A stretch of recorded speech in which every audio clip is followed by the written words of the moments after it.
Discuss coded inequality topic. Coded inequality एक ऐसा topic है जो बैंकिंग के लिए बहुत इम्पॉर्टेंट टॉपिक है। कोडेड इनइक्वलिटी से अगर बैंकिंग की बात करें तो क्लर्क में कभी मिनिमम कम से कम 5 क्वेश्चन तो आते ही हैं। और अगर लास्ट ईयर बैंकिंग के पेपर की बात करें, लास्ट ईयर जो भी पेपर्स आए थे, अगर क्लर्क की बात करें पीओ के क्लर्क में आपको केवल इसी टॉपिक से 12 क्वेश्चन आए थे। पीओ में भी ये कम से कम 5-7 क्वेश्चन देते हैं। तो बैंकिंग के पॉइंट ऑफ व्यू से ये टॉपिक आपकी बहुत इंपॉर्टेंट है। सबसे पहले इसके क्वेश्चन की फॉर्मेट देखते हैं कि बेसिकली क्वेश्चन की फॉर्मेट क्या होती है। इसमें आपको सबसे पहला चीज़ है कि देखिए क्वेश्चंस जो आपके होंगे ये इस बेस पे रहेंगे कि कुछ ना कुछ रिलेशनशिप डिफाइन होंगे इसके पेज में। दैट मीन्स अगर ये क्वेश्चंस है इसमें आपको सबसे पहले एक स्टेटमेंट लिखा हुआ रहेगा, जो कि स्टेटमेंट आपकी ग्रेटर देन, लेस देन या इक्वल टू के फॉर्मेट में होंगे। और इन्हीं स्टेटमेंट के बेस पे आपको ये कंक्लूजन गिवन होंगे कि कौन सा conclusion according to statement follow करेगा और कौन सा नहीं करेगा। जो आपके आंसर ऑप्शंस होंगे ये इन्हीं के बेस पे होंगे। अगर अकॉर्डिंग टू स्टेटमेंट पहला स्टेटमेंट फॉलो कर रहा है, दूसरा नहीं कर रहा है, तो ये आपके 5 आंसर ऑप्शंस होती हैं। आप मार्क करेंगे ओनली 1 इज ट्रू।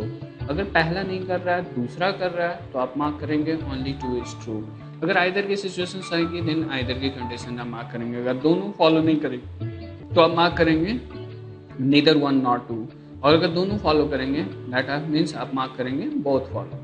तो सबसे पहला चीज़ है कि इस टॉपिक में हम करते कैसे हैं, निकालते कैसे हैं, इन चीज़ों को सबसे पहले जानते हैं। देखिए कोडेड इनइक्वलिटी की टॉपिक करने के लिए बस ये बॉक्स आप याद रखिएगा। इस बॉक्स के थ्रू ही हम सारा कंक्लूजन निकालते हैं। सबसे पहला चीज़ है कि इस बॉक्स में मैंने जहाँ पे भी जो सैम्पल पुट किया उन सैम्पल की आप पोजीशन चेंज नहीं करेंगे।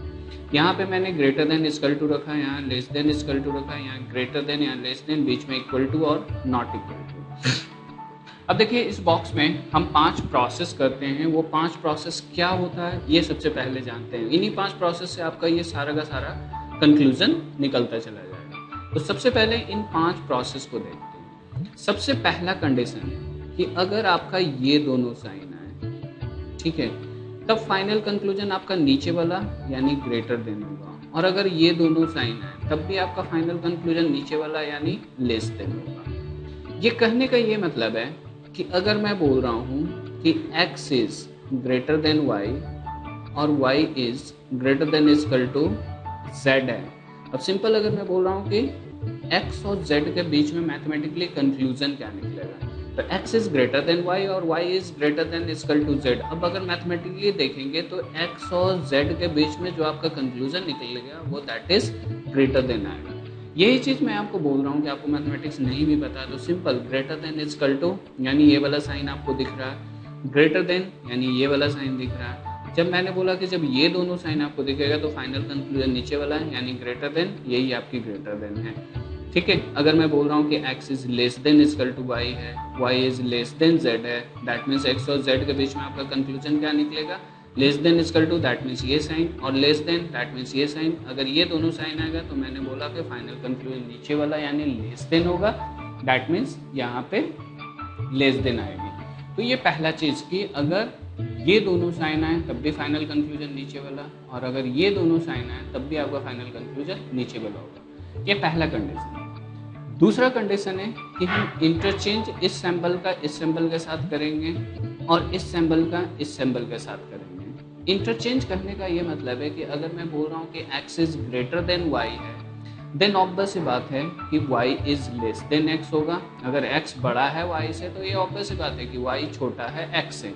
दैट मीन्स अल्फ़ाबेट की पोजीशन अगर हम इंटरचेंज कर देते हैं, अगर x की जगह y या y की जगह x करते हैं तो बीच का साइन भी चेंज हो जाएगा। अगर ग्रेटर रहेगा तो उसका सिंबल साइन लेस से चेंज हो जाएगा, लेस रहेगा तो ग्रेटर से चेंज हो जाएगा। अगर मैं बोल रहा हूँ कि x is greater than equal to y है, देन ऑब्वियस बात है y is less than equal to x होगा। दैट मीन्स ऊपर का इंटरचेंज हम ऊपर वाले से करेंगे, नीचे का इंटरचेंज नीचे वाले के साथ करेंगे। ये दूसरा चीज़। तीसरा चीज़, इक्वल के साथ कोई भी अदर साइन देखिएगा आप वही साइन फाइनल कंक्लूजन होगा। और इक्वल के साथ ग्रेटर है तो फाइनल कंक्लूजन ग्रेटर होगा। इक्वल के साथ अगर लेस है तो फाइनल कंक्लूजन लेस होगा। इक्वल के साथ अगर ग्रेटर देन इजकल टू है, final conclusion greater than equal to होगी। इक्वल के साथ अगर लेस देन इजकल टू है, final conclusion less than equal to होगी। दैट मीन्स इक्वल के साथ अगर कोई भी अदर साइन देखें वही साइन फाइनल कंक्लूजन होगा। सपोज अगर मैं कर रहा हूँ कि x is greater than y और y is equal to z है, तो x और z के बीच में क्या कंक्लूजन निकलेगा? देखिए इक्वल के साथ यहाँ कौन सा साइन दिख रहा? ग्रेटर। दैट मीन्स x और z के बीच में आपका ग्रेटर देन साइन है, ठीक है।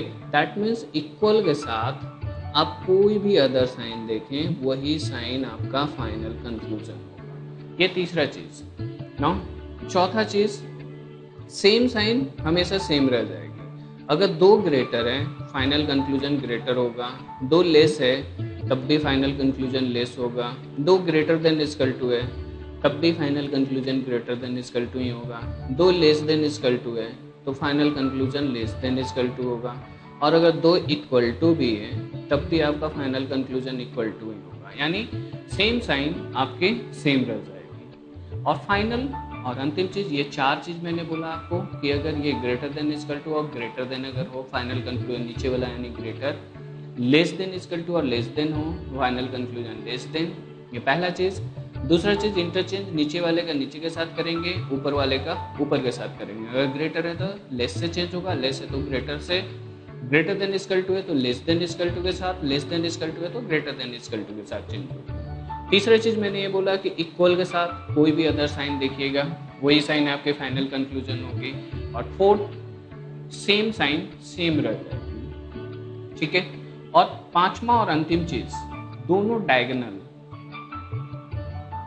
ये डायगोनल एलिमेंट हो या फिर ये डायगोनल एलिमेंट हो, इन दोनों के बीच में कोई कंक्लूजन नहीं निकलेगा।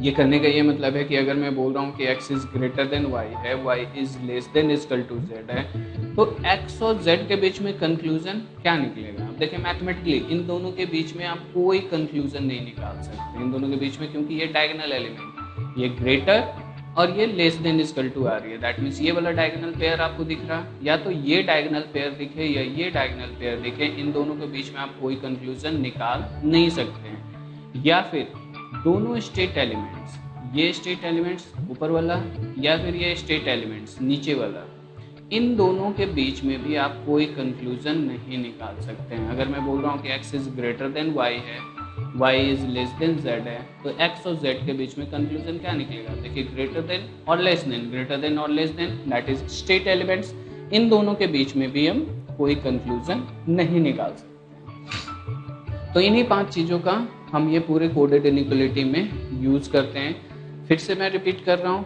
पहला चीज ग्रेटर देन इक्वल टू और ग्रेटर देन के बीच में फाइनल कंक्लूजन आपका ग्रेटर देन आएगा, लेस देन इक्वल टू और लेस देन के बीच में फाइनल कंक्लूजन आपका लेस देन होगा, ये पहला चीज।